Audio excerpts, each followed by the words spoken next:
right, we got the 2024-2025 Premier League predictions. And I'm gonna start from 20 all the way to first. And relegating, my three relegating teams are in 20. I have Ipswich Town. I just don't think they're Premier League quality. I think they're gonna go straight down. 19th, Nottingham Forest. I think their time in the Premier League is over. It's done. In 18th, we're gonna go with Southampton. I think it's gonna be tight. It's gonna be close. But I think they are gonna go down.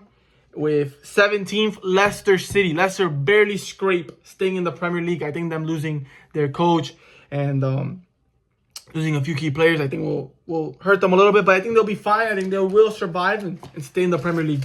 16th, give me Fulham. I don't think they're going to do as good as last year. I think they're going to be in a relegation fight. In 15th, it's Brentford. Honestly, this is the part of the Premier League table where it could change a lot. It's not locked in. It's very hard to predict. 14th, I'm going to go Everton. I think they're going to be fine. I think they're doing last year what we saw. They did really good. They could have finished higher than they did if they weren't gotten those deductions.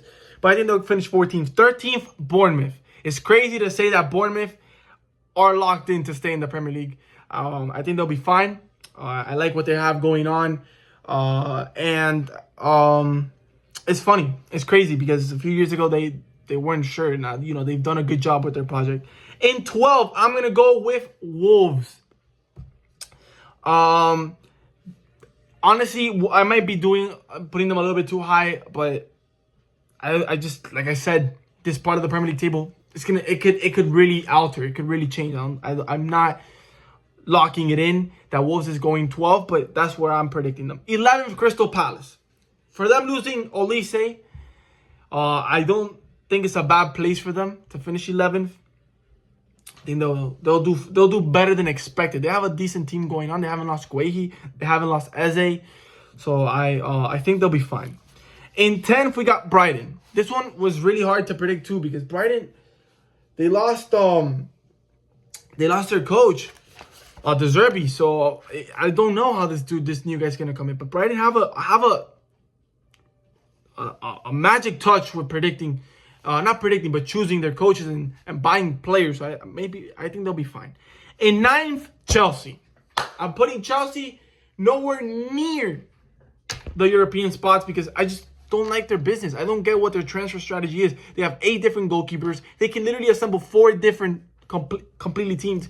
They have 45 players in their books, and they just signed Neto from Wolves.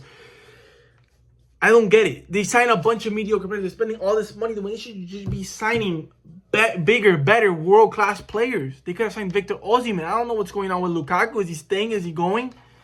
Chelsea's just a turmoil. Chelsea's just a mess. They're going to finish 9th. 8th, I'm going West Ham. I really like what West Ham have done. Lopetegui, I think, is going to do a fine job. A lot of people are not rating him, but I think he's going to do good.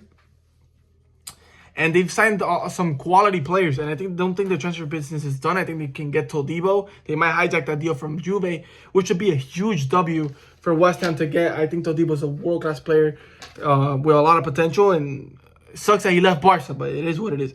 In 7th, I'm going to go Newcastle. I don't think Newcastle are going to do that good again. I think they stay just like they finished last season in 7th. I just think there's too much competition for them. I don't think that they're going to do what they did 2 years ago, finishing in the top 4. In 6th, we got Spurs. I think they'll do all right with Ainge. But I don't think they're going to finish in the Champions League spot. They're not there yet. Maybe with a few more signings. I don't know if I rate Ainge that much, to be honest, either. But like I said, with Newcastle, it's just too much competition to get into that top 4. In 5th, we got Aston Villa. I don't think they're going to finish top 4 again. I think they're going to have a little bit slight drop. They're going to be in the race, but I don't think they're going to do it just because they're playing the Champions League this season and they're going to focus on that at the beginning of the Premier League season. They have to. If they want to get out of the group stage, they have to focus in the Champions League. So I don't think that Aston Villa are going to finish in that top 4. In 4th, I have Liverpool. I got Liverpool. I think Arne Slot isn't going to do a bad job. But to replace Jurgen Klopp is going to be big shoes to fill. And I don't see him challenging for the title. I really don't. I think the Premier League title race this year is between two teams. It's a two-horse team, and I think you guys know what two teams are those. But I don't think he will do a horrible job. It will be close between them and Aston Villa. Maybe Spurs is in there, Newcastle as well for that Champions League spot. But I think Liverpool will end up getting it just because of the quality players that they have. In third, I got Manchester United. Hear me out. Hear me out. You guys go crazy. I know Man United is a joke of a team. They literally just lost the Community Shield to Man City, but they lost in pens, which isn't bad. But I think Man United, them not being in Champions League this year, I think will give them more of a focus in the Premier League. And they signed De Ligt. Apparently that deal's done. Mazraoui as well. They've done some good business, really good business. Euro is gonna be out till I think December, but bringing in De Ligt, you got a center back partnership of Martinez and De Ligt. I think you're gonna be fine. With finally a competent right back. I mean, Dalot is decent, but I think Mazraoui is better. Zerski as well is a good signing. I think you just need to bring in maybe another midfielder, maybe another winger. So I don't know what they're gonna do with Sancho. It looks like they're gonna keep him, but I think they'll have their best season yet with Erik ten Hag. In second place, is it Arsenal? Is it Man City? Is Man City going five? Are they five-peating? I don't think so. I think third time's a charm for Arsenal. I think they will finally get the job done.